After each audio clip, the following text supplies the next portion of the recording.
न्याय म्हणजे सत्याचा विजय। पण सत्य शोधायचं कसं? न्यायासाठीचा प्रवास सोपा आहे का? तुमच्या हक्कांची संपूर्ण माहिती आहे का? कायद्याचे गूढ उलगडणार, सत्य समजावून सांगणार तज्ञ वकील। महत्त्वाच्या कायद्यांपासून ते गुंतागुंतींच्या प्रकरणांपर्यंत स्पष्ट उत्तर, ठोस मार्गदर्शन।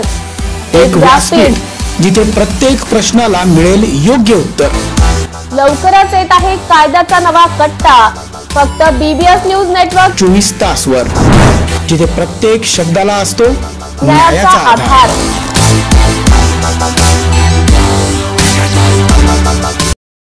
न्याय म्हणजे सत्याचा।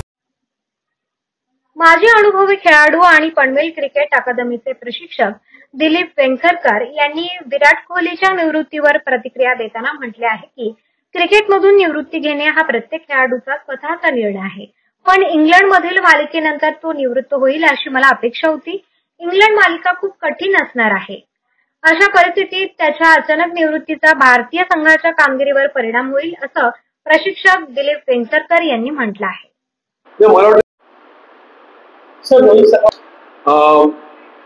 एकदा ते जवळ 28 वर्ष खेळले, अनेक वर्ष खेळले, चांगले खेळले क्रिकेट, परंतु हा त्यांचा निर्णय आहे। परंतु मला वाटलं की ते इंग्लंड सिरीज नंतर रिटायर होतील, पण त्यांनी आताच रिटायरमेंट घेतली। मला वाटतं की स्थानिक जी मुलं खेळतात, क्रिकेट खेळतात, रणजी ट्रॉफी आहे, दुलीप ट्रॉफी आहे, इराणी कप आहे, तर त्यात ज्यांनी चांगला परफॉर्मन्स केला असेल तर त्यांना संधी मिळेल। मला वाटतं BCCI त्यांच्यासाठी एक चांगलं फेलिसिटेशन फंक्शन ठेवतील इंग्लंडच्या टूर नंतर, असं मला वाटतं। नाशिक महानगरपालिकेच्या सार्वजनिक आरोग्य विभागाच्या वतीने जाहीर आवाहन, गुइलेन बॅरे सिंड्रोम अर्थात GBS ला घाबरू नका, पण दक्षता घ्या। पाणी उकळून प्या, स्वच्छ आणि ताजे अन्न सेवन करा, शिजलेले व न शिजलेले अन्न एकत्रित ठेवू नका। लक्षात ठेवा, अचानक पायात किंवा हातात कमजोरी किंवा लकवा, चालताना त्रास किंवा अशक्तपणा, बऱ्याच दिवसांपासून डायरिया अशी लक्षणे आढळल्यास त्वरित डॉक्टरांचा सल्ला घ्यावा व तात्काळ उपचार सुरू करावा। सार्वजनिक आरोग्य विभाग, मनपा नाशिक द्वारे जनहितार्थ प्रसारित। ऑपरेशन सिंदूर मधील भारतीय सैनिकांचे मनोबल वाढवण्यासाठी भाजपच्या वतीने राज्यभरात तिरंगा रॅली काढण्यात आल्या असून शहरामध्ये भाजपच्या वतीने भाजपा मुख्य कार्यालय ते छत्रपती शिवाजी महाराज चौक पर्यंत भारत शौर्य तिरंगा यात्रा रॅलीचं आयोजन करण्यात आलं होतं। पहलगाम दहशतवादी हल्ल्यानंतर भारताकडून ऑपरेशन सिंदूर राबवत पाकिस्तानही दहशतवाद्यांना चोख प्रत्युत्तर देण्यात आलं।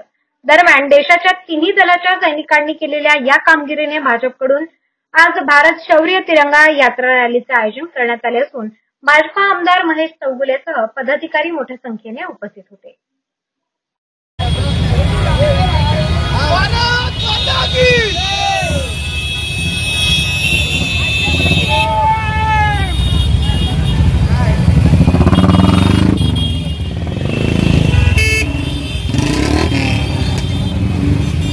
नाशिक महानगरपालिका सार्वजनिक आरोग्य विभागाच्या वतीने जाहीर निवेदन, शहरात वाढत्या तापमानामुळे उष्माघात अर्थात हीट स्ट्रोक होण्याची शक्यता नाकारता येत नाही। अशा वेळी उपचार न केल्यास डिहायड्रेशनमुळे मृत्यू ओढवू शकतो। म्हणूनच वाढत्या तापमानात फार वेळ कष्टाची कामे करणे टाळावे। उष्णता शोषून घेणारे काळ्या किंवा भडक रंगाचे कपडे वापरू नये। पाणी भरपूर प्यावे। बाहेर जाताना गॉगल्स, टोपी, छत्री इत्यादींचा वापर करावा। मळमळ, उलटी, थकवा येणे, ताप येणे अशी उष्माघाताची लक्षणे आढळल्यास त्वरित डॉक्टरांचा सल्ला घ्या। नाशिक महानगरपालिका नाशिकच्या वतीने जनहितार्थ प्रसारित।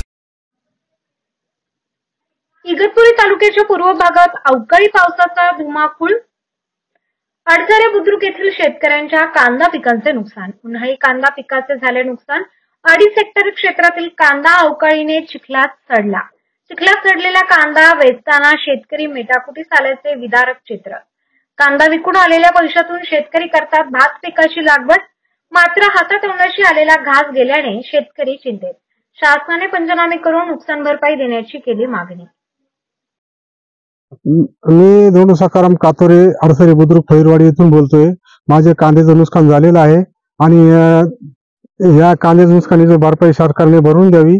जवळजवळ 2-2.5 हेक्टर मध्ये कांदा होता आणि सरकारने याच्याकडे गांभीर्याने लक्ष द्यावं ही माझी कळकळीची विनंती। नाशिक महानगरपालिकेच्या सार्वजनिक आरोग्य विभागाच्या वतीने जाहीर आवाहन. गुइलेन बॅरे सिंड्रोम अर्थात GBS ला घाबरू नका, पण दक्षता घ्या. पाणी उकळून प्या. स्वच्छ आणि ताजे अन्न सेवन करा. शिजलेले व न शिजलेले अन्न एकत्रित ठेवू नका.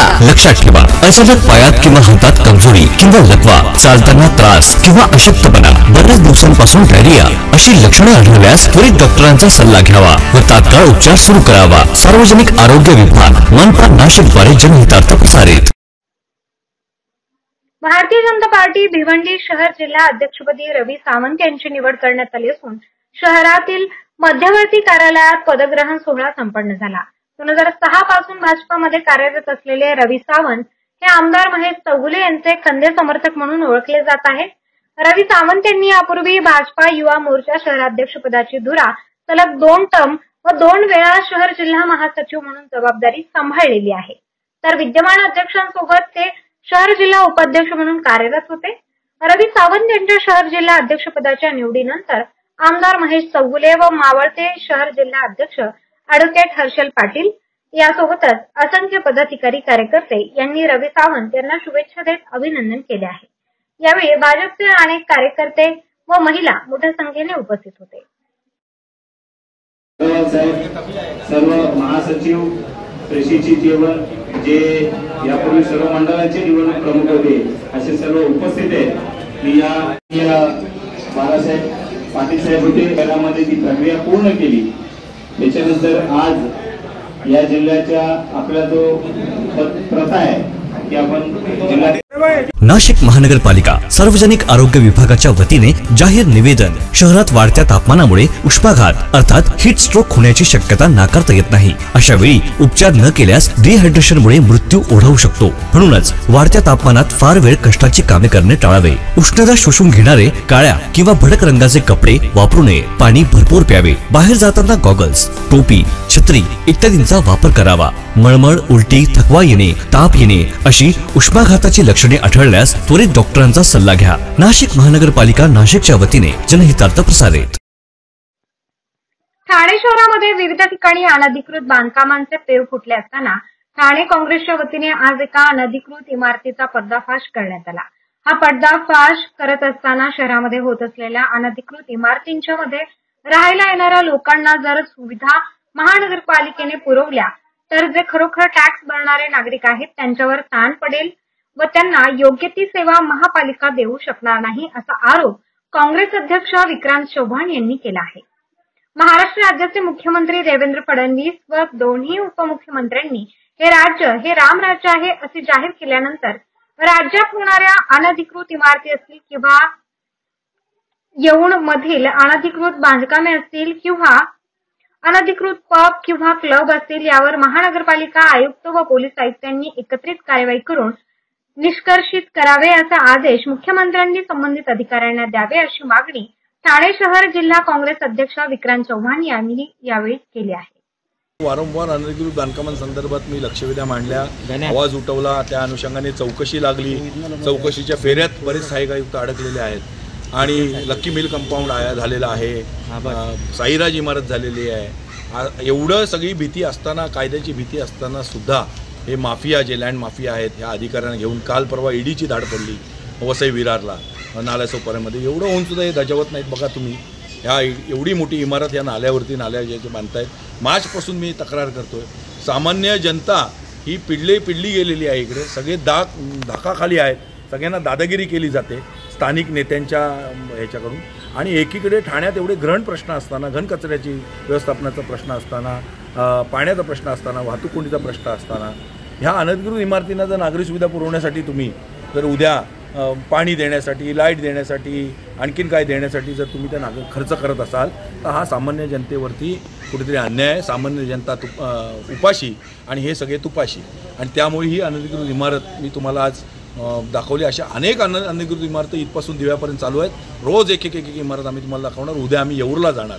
काल परवा आम्ही मटक्याच्या अड्ड्यावर केले. त्यामुळे जेवढे हुक्का पार्लर्स आहेत, अनधिकृत लेडीज बार आहेत, रमी क्लब्स आहेत, जिथे अनधिकृत बांधकामांमध्ये आहेत, तिथे आयुक्तांना आणि पोलीस आयुक्तांना माझं आव्हान आहे, एकत्रित संयुक्तिक कामगिरी करून कृपया हे तोडा, ह्याच्यावरती कारवाई करा. कारण शेवटी हे मुख्यमंत्री देवेंद्र फडणवीस यांनी घोषित केलेलं रामराज्य आहे असं त्यांचं म्हणणं जर असेल रामराज्य आहे. तर याच्यामध्ये हे जर चालत असेल तर हे कुठेतरी क्लेशकारक आहे, दुर्दैवी आहे आणि त्यामुळे कुठेतरी थांबलं पाहिजे. कोणाची इमारत आहे कळलं का? आता त्याची CID इन्क्वायरी लागली तर समजेल कोणाचं आहे. ED इन्क्वायरी लावा, ED इन्क्वायरी लागली तर समजेल कोण भगवान आहे का रशीद आहे, अल्लाह आहे, बरेच येतात इथं दमदाटी करायला. तुमची नक्की मागणी का असणार आहे? अशा ही इमारत तोडा, सगळ्या इमारती तोडा आणि इमारत जे बांधतात ते लँड माफिया त्यांना मोक्का लावा. त्यांना मदत करणाऱ्या अधिकाऱ्यांना पण मोक्का लावा, त्यांना मदत करणाऱ्या राजकीय पुढाऱ्यांना पण मोक्का लावा.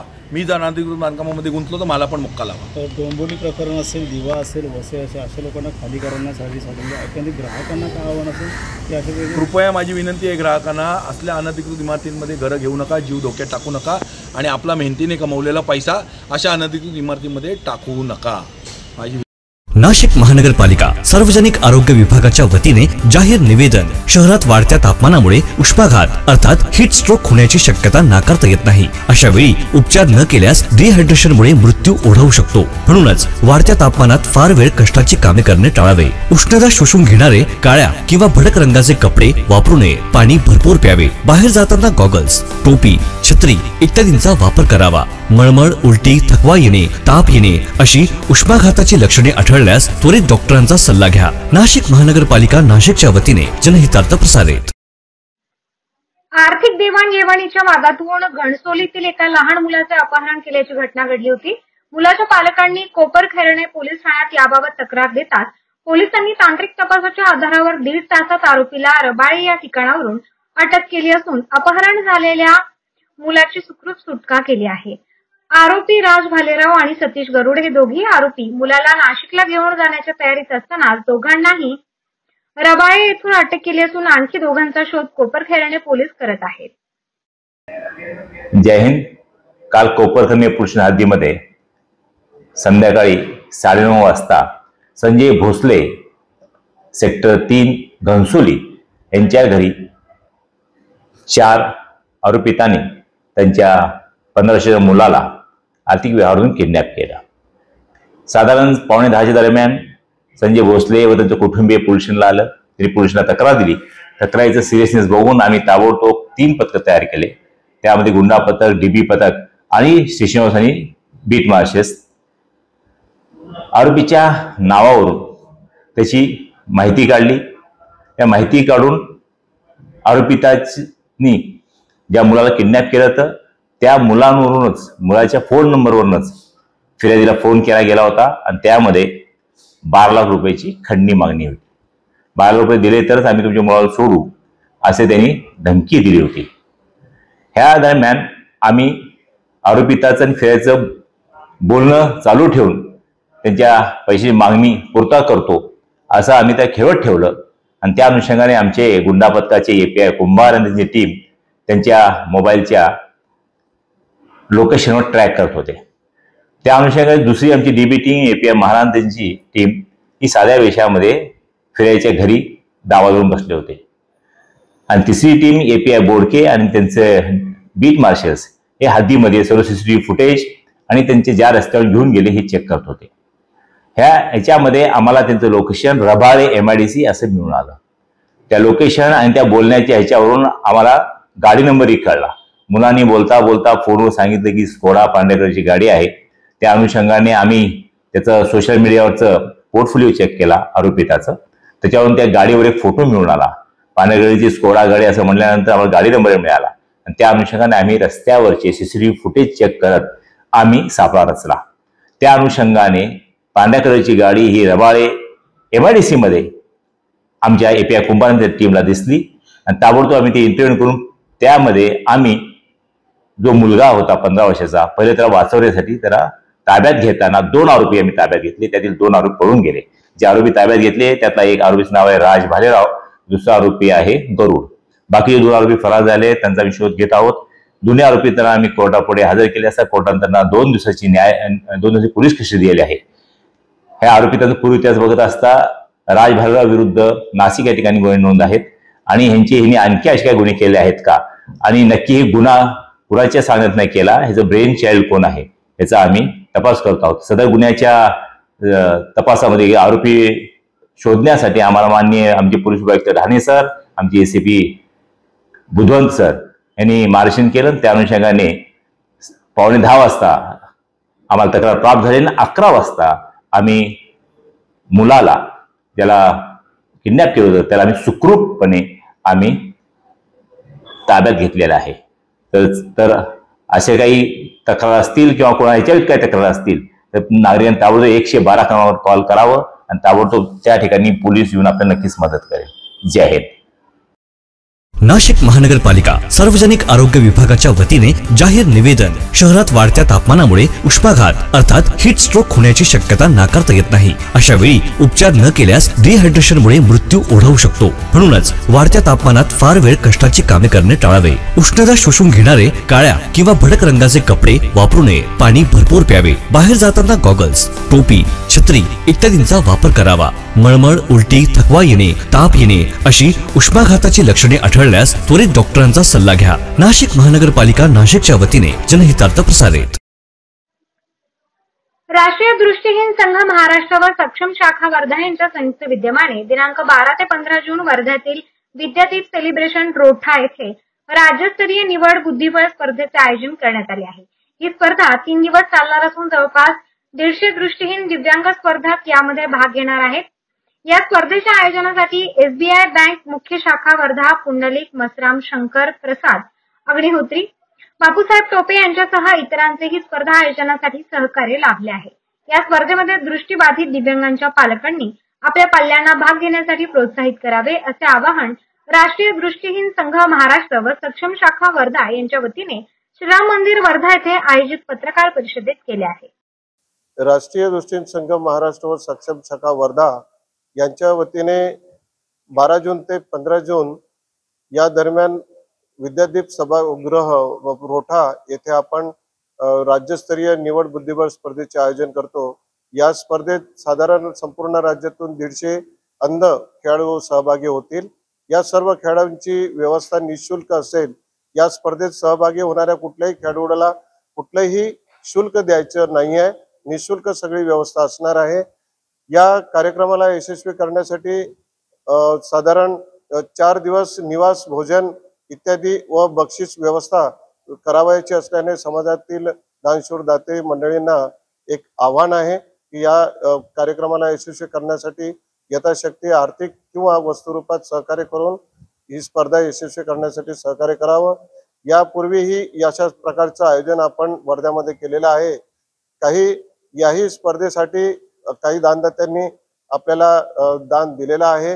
आदरणीय Pundlikji Masram, state bank of India main branch Wardha यांनी सर्व स्पर्धकांना स्वतंत्रपणे एक चेसबोर्ड देण्याचे निश्चित केलेले आहे. तर अशाच प्रकारे आदरणीय आमचे राज्यमंत्री डॉक्टर पंकजभाऊ भोयर हेही आम्हाला आपल्या स्थानिक विकास निधी कार्यक्रमामधून सहकार्य करतील असं निश्चित आहे. आणि तरी पण संपूर्ण मदत ही जे काही नियोजन आहे ते एकट्या व्यक्तीला शक्य नसल्यामुळे समाजाने या स्पर्धेला भरीव मदत करावी अशी विनंती करतो. धन्यवाद. नाशिक महानगरपालिका सार्वजनिक आरोग्य विभागाच्या वतीने जाहीर निवेदन. शहरात वाढत्या तापमानामुळे उष्माघात अर्थात हीट स्ट्रोक होण्याची शक्यता नाकारता येत नाही. अशा वेळी उपचार न केल्यास डिहायड्रेशनमुळे मृत्यू ओढवू शकतो. म्हणूनच वाढत्या तापमानात फार वेळ कष्टाची कामे करणे टाळावे. उष्णता शोषून घेणारे काळ्या किंवा भडक रंगाचे कपडे वापरू नये. पाणी भरपूर प्यावे. बाहेर जाताना गॉगल्स, टोपी, छत्री इत्यादींचा वापर करावा. मळमळ, उलटी, थकवा येणे, ताप येणे अशी उष्माघाताची लक्षणे आढळल्यास त्वरित डॉक्टरांचा सल्ला घ्या. नाशिक महानगरपालिका नाशिकच्या वतीने जनहितार्थ प्रसारित. चंद्रपूर वेस्टर्न कोलफिल्ड्स लिमिटेड अंतर्गत माती उत्खनन कंत्राटात काम करणाऱ्या स्थानिक कंत्राटी कामगारांनी आपल्यावर होणाऱ्या अन्यायाविरोधात आवाज उठवत चंद्रपूर जिल्हाधिकारी कार्यालयापासून नागपूर येथील बेकोली CGM कार्यालयापर्यंत पदयात्रा सुरू केली आहे. ही पदयात्रा आज सायंकाळी 6 वाजता सुरू झाली असून कंत्राटी कामगार रोशन हरबडे यांच्या नेतृत्वाखाली ही पदयात्रा सुरू आहे. रोशन हरबडे यांनी सांगितले की वेकोली अंतर्गत माती उत्खननाचे काम गेल्या अनेक वर्षांपासून कंत्राटी पद्धतीने दिले जात आहे. मात्र या कंत्राटी कंपन्या स्थानिकांना डावलून इतर राज्यातील कामगारांना कमी मजुरीत जास्त काम करून घेत आहेत. हे पूर्णपणे अन्यायकारक आहे. म्हणून पदयात्रेमुळे वेकोली प्रशासनाचे लक्ष स्थानिक कामगारांच्या प्रश्नाकडे वळावे हा या आंदोलनाचा मुख्य उद्देश असल्याचे हरबडे यांनी सांगितले. आज ही पदयात्रा काढत आहे, कशा संदर्भात पदयात्रा? आम्ही सर्व शेतीवर आधारित मजूर आहे, शेतीवर आधारित काम करणारे लोक आहोत. परंतु वेकोलीने शेती अधिग्रहण करून शेती तर संपवत आली आहे. मग आम्ही जगायचं कसं? तर आम्ही वेकोली अंतर्गत कंत्राटी कामगार काम करून आमचा उदरनिर्वाह करतो. आणि आता येत्या या काळामध्ये कंपन्यांमध्ये स्थानिकांना प्राधान्य नाही आहे, परप्रांतीय लोकांची भरणा करत आहे आणि स्थानिकांना डावलत आहे. हे कुठं नाही कुठंतरी स्थानिकांवर अन्याय आहे. हा अन्याय थांबला पाहिजे. ह्यासाठी आम्ही नागपूर वेकोली अध्यक्ष व्यवस्थापकीय संचालक यांच्या कार्यालयापर्यंत आम्ही पदयात्रा करीत आहोत. आम्ही पदयात्रा जिल्हाधिकारी कार्यालय चंद्रपूर इथून आम्ही आता निघत आहोत. अशा तर अनेक कंपन्या आहेत, जसं आता नवीन आलेली ज्याला 7-8 वर्षाचं काम मिळालं आहे गौरी येथे बुद्धा कंपनी आहे. त्यानंतर निलजईमध्ये आता JRN कंपनी वनी क्षेत्रामध्ये आलेली आहे. आणि याच्या पूर्वी देखील अनेक कंपन्या आहेत, जसे अवतार सिंग होती, पहिलं घेत नव्हते परंतु तिथं पण थोडे घेतले आहे. महालक्ष्मी कंपनी आहे, चड्डा कंपनी आहे, अशा अनेक कंपन्या आहेत. हर्षा झाली, कावेरी झालं. ह्या कंपन्यांमध्ये स्थानिकांना प्राधान्य नाही. मग घेतलं तर मग परप्रांतीय लोकांना आणायचं, त्यांना कमी पैशामध्ये त्यांच्या नियमाचे कामगार कायद्याच्या नियमाचे उल्लंघन करायचं, त्यांना कमी पैशामध्ये काम करून घ्यायचं, असं सगळा प्रकार चालू आहे. हा प्रकार थांबला पाहिजे. यासाठी आम्ही ही पदयात्रा करीत आहोत. नाशिक महानगरपालिकेच्या सार्वजनिक आरोग्य विभागाच्या वतीने जाहीर आवाहन. गुइलेन बॅरे सिंड्रोम अर्थात GBS ला घाबरू नका, पण दक्षता घ्या. पाणी उकळून प्या, स्वच्छ आणि ताजे अन्न सेवन करा. शिजलेले व न शिजलेले अन्न एकत्रित ठेवू नका. लक्षात ठेवा, अचानक पायात किंवा हातात कमजोरी किंवा लकवा, चालताना त्रास किंवा अशक्तपणा, बऱ्याच दिवसांपासून डायरिया अशी लक्षणे आढळल्यास त्वरित डॉक्टरांचा सल्ला घ्यावा व तात्काळ उपचार सुरू करावा. सार्वजनिक आरोग्य विभाग मनपा नाशिक द्वारे जनहितार्थ प्रसारित. आधी आम्हाला घरे द्या, नंतर प्रकल्पाचे काम सुरू करा. कल्याण पूर्वेतील टाटा टाईन मोहीम सृष्टी रस्त्यातील बाधित नागरिकांची मागणी. कल्याण पूर्वेतील टाटा टाईन मोहीम सृष्टी रस्त्यातील बाधित नागरिकांची ही मागणी आहे. KDMC परिमंडळ कार्यालयात सुनावणी दरम्यान बाधितांचे एकच गोंधळ. तुमची काय मागणी? आमची मागणी हीच आहे की आज महापालिकेने त्यांना नोटीस बजावली होती कचोरा गावामध्ये 217 लोकांना. ती नोटीस बजावली आणि आज सुनावणी ठेवली. लोकांमध्ये गैरसमज निर्माण झाला की नक्की सुनावणी कसली आहे, आम्हाला काय मोबदला भेटणार आहे का नाही भेटणार. बोरकर साहेब उपायुक्त यांच्याशी बोलणं झालं. त्यांनी सांगितलं की आज नोटीसच्या सुनावण्या आहेत, त्याच्यानंतर आम्ही पेपरवर्क करू. पण आम्हाला महापालिकेचा खूप मोठा दांडगा अनुभव आहे.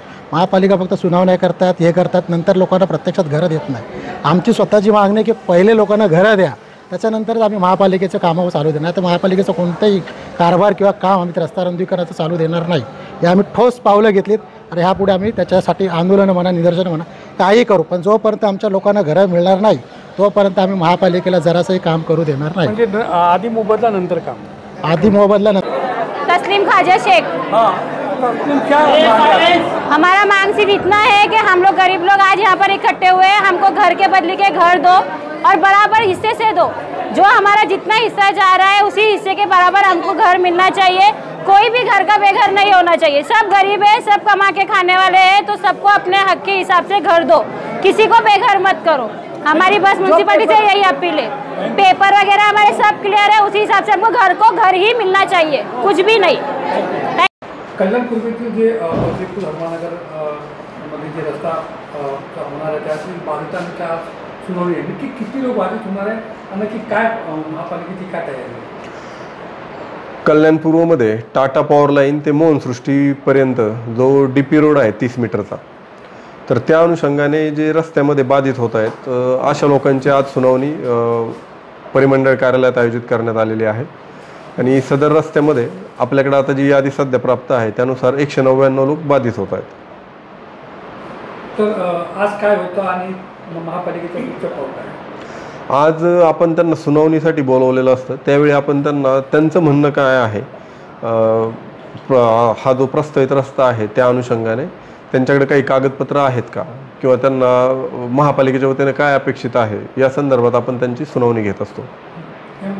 आणि लोकांची काय मागणी आहे? बहुतांश लोकांचं म्हणणं असं आहे सुनावणीमध्ये की आम्हाला घराच्या बदल्यात घर मिळावं महापालिकेकडून, अशी बहुतांश लोकांची मागणी दिसून आली. आज एकत्र आले म्हणजे एवढे लोक एकत्र आले, गैरसमजूतून झाला की नाही? आपण त्यांना सुनावणीसाठी बोलवत असतो. फक्त एक होतं की आपण ज्यावेळी सुनावणीच्या नोटिसा देतो त्यावेळी बऱ्याचदा ते एकत्र येतात, मात्र सुनावणीसाठी आत घेत असताना कार्यालयामध्ये आपण ज्याच्या नावानं नोटीस आहे त्याच व्यक्तीला आत बोलावतो. तो पूर्ण ग्रुप किंवा त्या एरियामधले असणारे सर्व लोक आपल्याला आत घेता येत नाहीत सुनावणीसाठी, आणि त्यामुळं बऱ्याचदा त्यांचा काही गैरसमज होत असतात. मात्र ते देखील आता त्यांचे दूर केलेले आहेत की प्रत्येकाला सुनावणीसाठी पूर्ण संधी दिली जाईल, आणि त्यांचं जे म्हणणं आहे आम्ही जे घेतोय लेखीमध्ये ते त्यांना वाचून आम्ही दाखवत असतो आणि त्यानंतरच त्यांची सही घेतो. थँक्यू.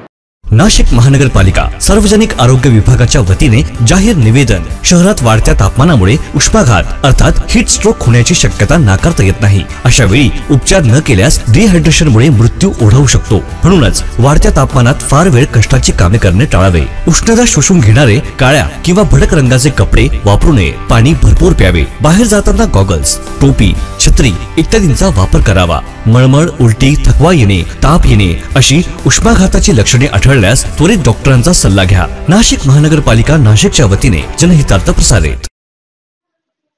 युवासेना प्रमुख आदित्य ठाकरे यांच्या नेतृत्वाखाली 16 मे रोजी भव्य हल्लाबोल महामोर्चा काढण्यात येणार आहे. शिवसेना उद्धव बाळासाहेब ठाकरे पक्ष संभाजीनगर शाखेच्या वतीने या आंदोलनाचे आयोजन करण्यात आले असल्याचे संयोजक अंबादास दानवे यांनी सांगितले.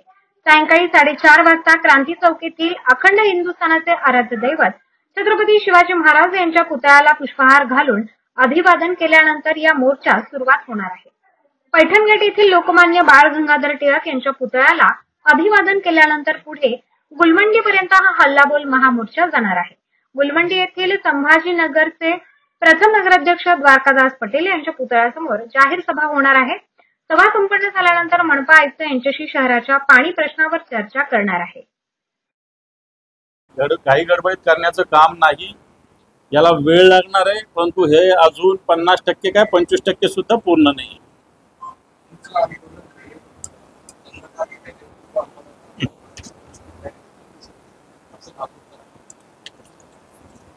मला असं वाटतं खैरे साहेब आमचे सिनियर नेते आहेत.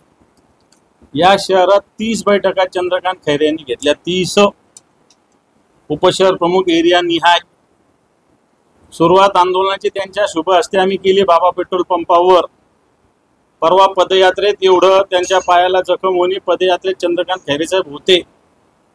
त्याच्यामुळं चंद्रकांत खैरे अंबादास दानवेने हे आंदोलन शिवसेना उद्धव बाळासाहेब ठाकरेंचं नाही, मी म्हणेल हे जनतेचं आंदोलन आहे.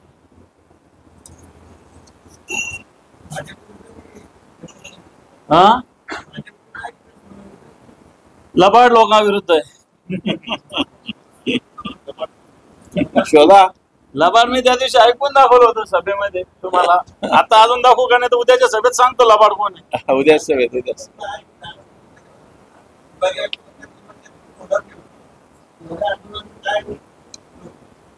हे पहा, मलाही ज्ञान आहे योजना पूर्ण व्हायला वेळ लागेल. अशा योजना घाई गडबडीत करता येत नाही, कारण शहराच्या दृष्टीनं येणाऱ्या 50 वर्ष नियोजनाची ही योजना आहे. ही घाई गडबडीत करावी अशातला भाग आमचा मुळीच नाही. सिंपल विषय आहे. ही योजना 1975ची आहे. आता त्याला पॅरलल 700 mm ची आत्ताची पाईपलाईन आहे. ही योजना पूर्ण होईपर्यंत समांतरची 1200 mm ची 900 mm ची 198 कोटी रुपयाची नवीन योजना महानगरपालिकेनं हाती घेतलेली आहे.